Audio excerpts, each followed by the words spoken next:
स्वराज मराठीमध्ये आपलं स्वागत आहे.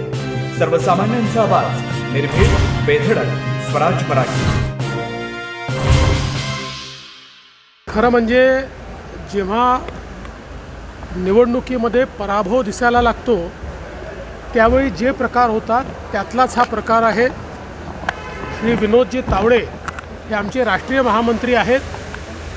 ते त्या ठिकाणी केवळ कार्यकर्त्यांना भेटायला गेले होते आणि कुठलाही पैसा त्यांच्याजवळ सापडलेला नाही, कुठल्याही ऑब्जेक्शनेबल गोष्टी त्यांच्याजवळ सापडलेल्या नाहीत.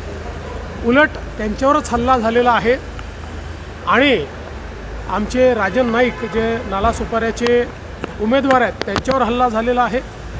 त्यामुळे एकूणच ही जी काही महाविकास आघाडीची इकोसिस्टीम आहे, या इकोसिस्टीमने जो उद्याचा दिसणारा पराभव आहे तो कव्हर करण्याकरता कव्हर फायरिंग केलेलं आहे.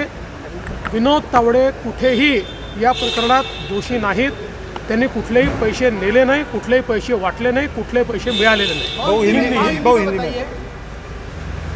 देखिए, विनोद तावड़े जी हमारे राष्ट्रीय महामंत्री हैं. वो वहाँ पर केवल कार्यकर्ताओं को मिलने के लिए गए थे. न कोई पैसा उनके पास था, न कोई पैसा मिला है, न कोई पैसा बांटा गया है. एक प्रकार से प्लान करके हमला बोला गया.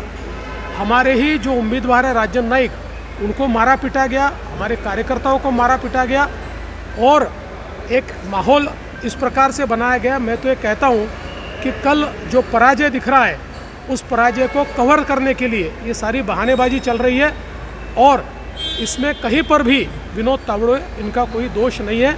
एक प्रकार से जानबूझकर उनके ऊपर आरोप लगाने का प्रयास चल रहा है. आज अनिल देशमुख ने डिस्चार्ज होने के बाद ये कहा है कि मैं बीजेपी से डरूंगा नहीं, आखिरी दम तक लड़ते रहूंगा. कैसे देखते हैं इसको?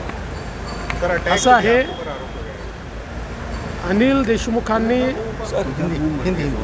देशमुखांनी सातत्याने या ठिकाणी जसं हिंदी पिक्चरमध्ये सलीम जावेदांच्या स्टोऱ्या या अतिशय पॉप्युलर होत्या, तशा सलीम जावेदच्या स्टोऱ्या चालू केलेल्या आहेत. पहिले तसंच पुस्तक काढलं, त्या पुस्तकाची पोल उघडली. आता असाच हमला हा ते दाखवत आहेत. मला असं वाटतं आज पोलीस आयुक्तांनी जी प्रेस कॉन्फरन्स घेतली आणि आयजींनी जी घेतली, मी ती प्रेस कॉन्फरन्स आत्ता बघितलेली आहे. त्या प्रेस कॉन्फरन्समध्ये अतिशय क्लिअर कट इथलं सगळं पिक्चर आलेलं आहे.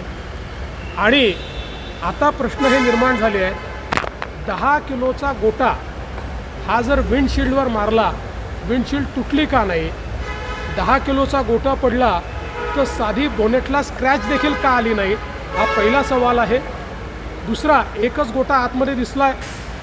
हा गोटा मागची जी काच आहे ती फोडून मारलेला आहे. आता मागच्या काचेतून म्हणजे मागचा जो व्यक्ती बसतो तिथल्या काचेतून जर दगड मारला तर तो मागे लागायला पाहिजे, तो समोर कसा लागला? अशा प्रकारचा दगड तर फक्त रजनीकांतच्या पिक्चरमध्ये फेकला जाऊ शकतो की मागून फेकला, तो असा गोल घुमून समोर येऊन डोक्याला लागला.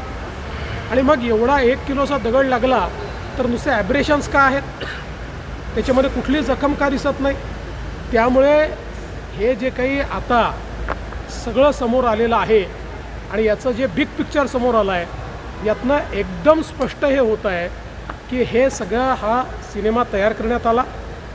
आपण किंवा आपला मुलगा हारतो आहे, निवडणुकीत पराभव समोर दिसतो आहे, याकरता अशा प्रकारची स्टोरी तयार करण्यात आली, भाजपला बदनाम करण्याचा प्रयत्न करण्यात आला.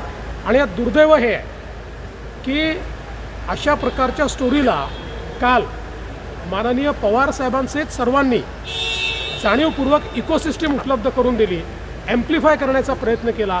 पण आज त्यातलं सत्य उघड झाले.